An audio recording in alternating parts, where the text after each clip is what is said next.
আসসালামু আলাইকুম সুপ্রিয় শিক্ষার্থীরা, আমাদের মধ্যে আর্টিকেল নিয়ে কিছু কনফিউশন আছে।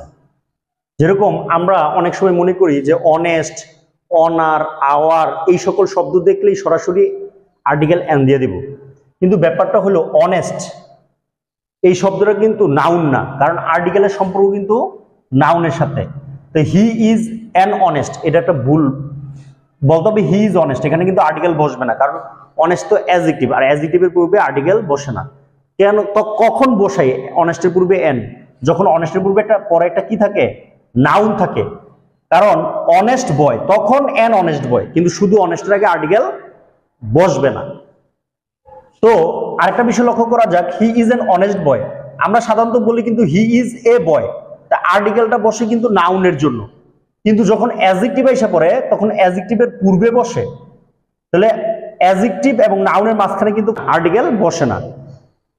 কিন্তু যদি এত অর্থ প্রকাশ করে, এত এবং যে অর্থ প্রকাশ করে, তখন অ্যাডজেক্টিভ এবং নাউনের মাঝখানে আর্টিকেল বসতে পারে। এমনি কি বলি অ্যান অনেস্ট বয়, কিন্তু যখন বলি হি ইজ সো অনেস্ট, এত সৎ একটা ছেলে, এ বয় দ্যাট, একটা ছেলে যে সবাই তাকে পছন্দ করে, এভরিওয়ান লাইকস হিম।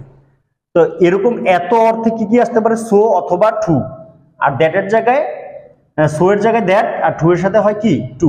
তো এত অর্থ আসলে আমরা অ্যাডজেক্টিভ এবং নাউনের মাঝখানে তখন আর্টিকেল ব্যবহার করব।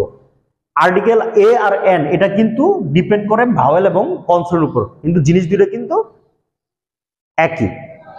তো আমরা জানলাম যে অ্যাডজেক্টিভের পূর্বে আর্টিকেল হয় না, অ্যাডজেক্টিভের পরে নাউন থাকলে পূর্বে আর্টিকেল হয়। অ্যাডজেক্টিভ এবং নাউনের মাঝখানে কোনো আর্টিকেল হয় না, সাধারণত নাউনের পূর্বেই তো আর্টিকেলটা হয়। কিন্তু যখন এত এবং যে অর্থ প্রকাশ করে তখন অ্যাডজেক্টিভ এবং নাউনের মাঝখানেও আর্টিকেল ব্যবহার করা যায়। এই ছিল আর্টিকেল সম্পর্কিত আমাদের কনফিউশন, যেটা দূর করার চেষ্টা করলাম। সবার জন্য শুভকামনা। Thanks for watching.